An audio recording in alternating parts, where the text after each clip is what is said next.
I grew up out towards Windsor on the family farm. Studies as an accountant and certainly enjoyed that education. Got into automotive and was doing actually relatively well until the ad showed up in the paper one day for a hospital position, and my wife told me I had to apply because she said there's a little bit more to life than just making money. And certainly that's been true for me. I've worked in hospitals ever since. I spent the first 17 years working in the Chatham hospitals in a number of different positions. Then I went off to Sault Ste. Marie as the CEO there, and it was a bit of a commute though, because I was still farming down at on the family farm towards Windsor, so it was about over 8 hours one way. So we left that and I worked for the ministry for a short period of time, and then I found the position here at the Wellington Healthcare Alliance working for Groves in North Wellington, and it's been great ever since. Just a perfect distance away from the family farm, and we're loving it. Well, coming into a new position at the Alliances in any hospital is a real challenge. I mean, you feel like a real outsider. You're asking all those silly questions, but you know, it's a real gift to the organization to have someone with that fresh outlook coming in and asking those questions, especially when we bring our history to the organization and some insights of maybe what other organizations do, because people that have been with the organization maybe got used to the way it's always been. And by asking some of those basic questions, so why do you do it that way, or you know, why not do it a different way? It helps us to really reflect on the opportunities, on how we might be able to do something a little different, and maybe incorporate some of those ideas that others are actually succeeding with, and really helps us to succeed. So it's a real gift to our organization to have new people come in and ask those questions and share their insights of what they've seen elsewhere. An ideal organization is described by staff in a lot of different ways. I mean, they'll talk about, you know, organized and caring and, you know, good communication and supportive, easy to understand.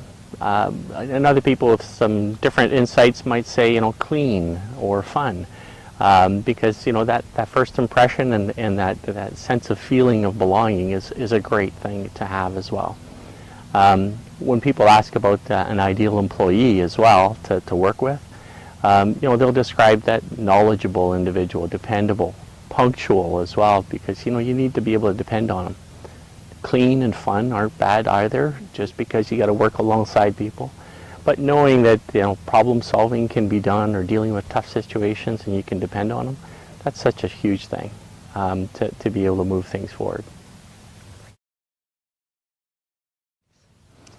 The Alliance is made up of Groves and North Wellington hospitals. You know, North Wellington is Mount Forest and Palmerston hospitals, and certainly our small sites, you know, working independently, wouldn't be able to achieve the same that we can by drawing the strengths of those organizations together, attracting great talent that can work across sites and have some partial jobs serving each of those communities is excellent.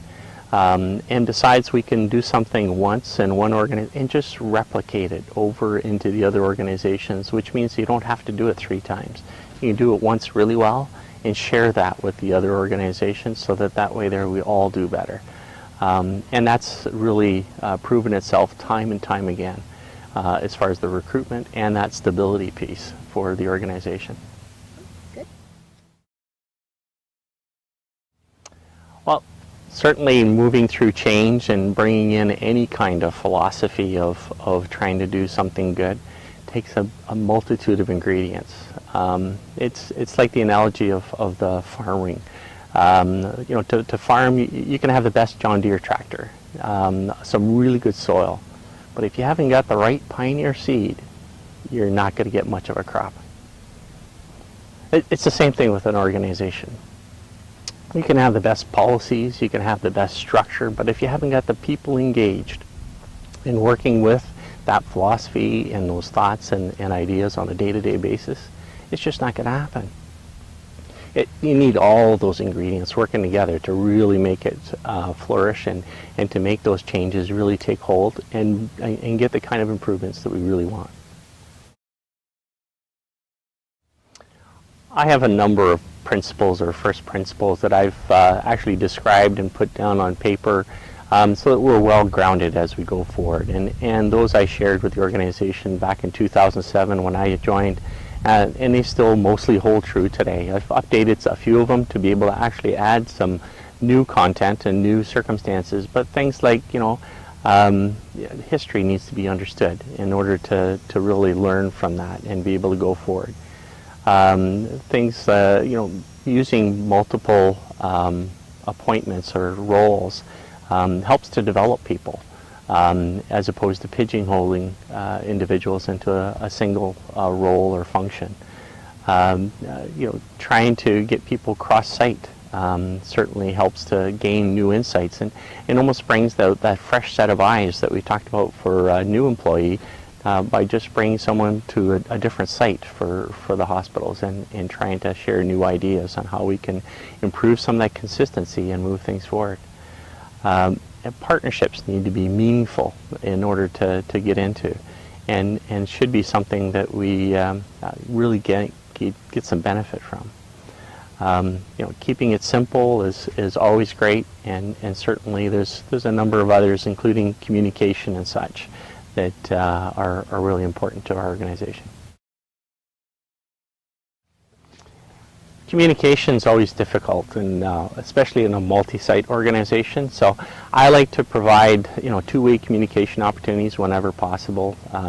That's not always possible, especially with 24 hours a day, 7 days a week. So each month I do the CEO forums, which is communicate with everyone in the organization, not my role, but that function of trying to get the word out. And that's certainly trying to share not only the word from the board and some of the decisions happening there, but also listening to the questions and the thoughts of staff and trying to answer some of those questions in the best way we can so that we can further have a better understanding of where we're going.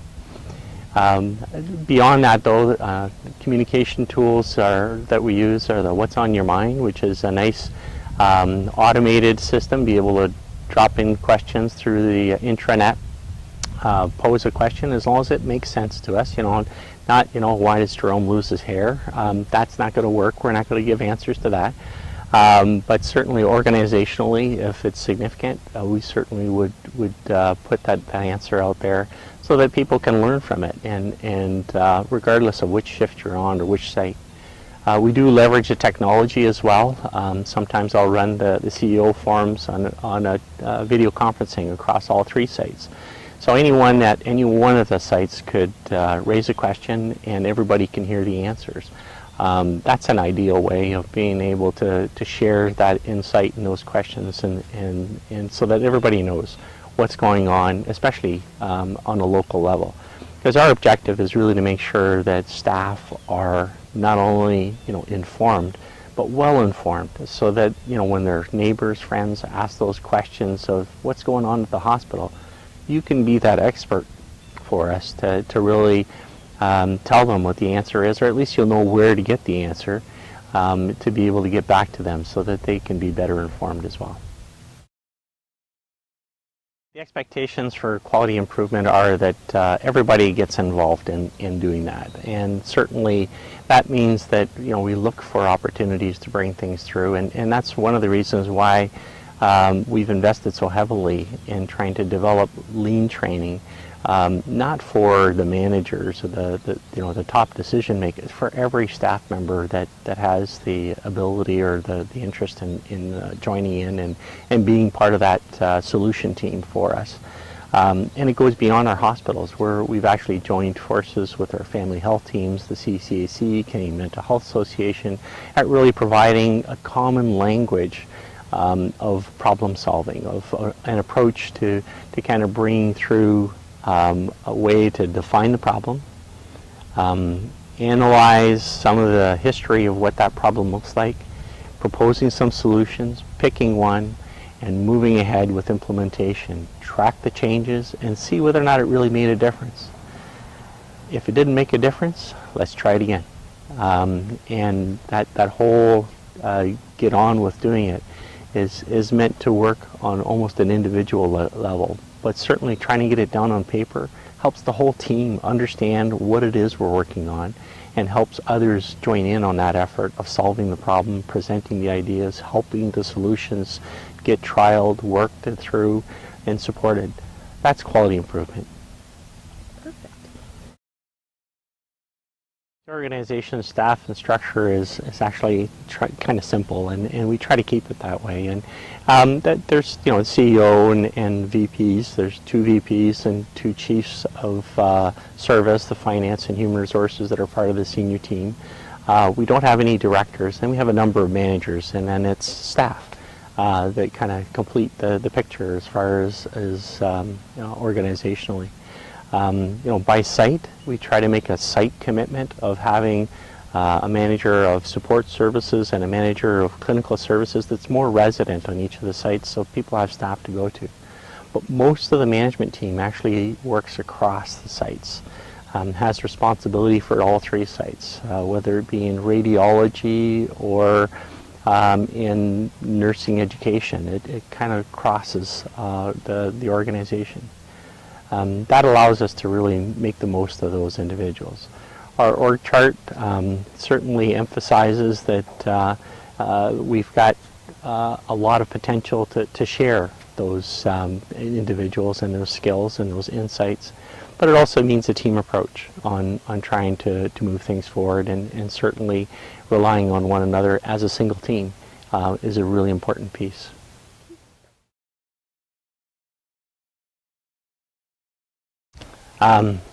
Performance development in our organization is something that is all about trying to make it happen. Because my belief is that everybody comes to work to do a great job. Each of us comes in with our own description, though, of what a great job is. It's only by sitting down and talking about it and having some agreement that we can really move that forward and help to each other really get into that success mode. The other piece of performance development is really trying to get some coaching and trying to find someone who's already a leader or maybe can give you some real insights, and just picking one thing for ourselves as far as trying to move things forward and working on that, getting some feedback and continue to working forward on it. That's all about performance development, and really helps to move our organization forward in big ways.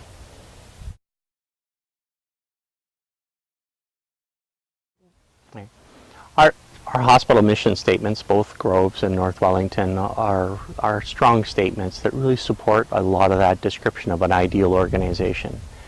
But that ideal organization really doesn't happen unless each of us does our part as that ideal employee, or at least striving towards that ideal employee. Because each one of us needs to be a leader in the organization and doing our part to help moving it forward. That's how we get there.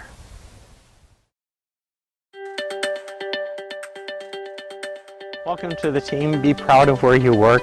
Say hello to people, and don't forget to introduce yourself in such a way that they can understand what your background is and why you came to work. Because the more times that they hear how great a place this is to come and join the team, the more it helps to reinforce for individuals as well that it is a great place to work, and it helps to encourage them to continue making it a great place to work for all of us. So thank you.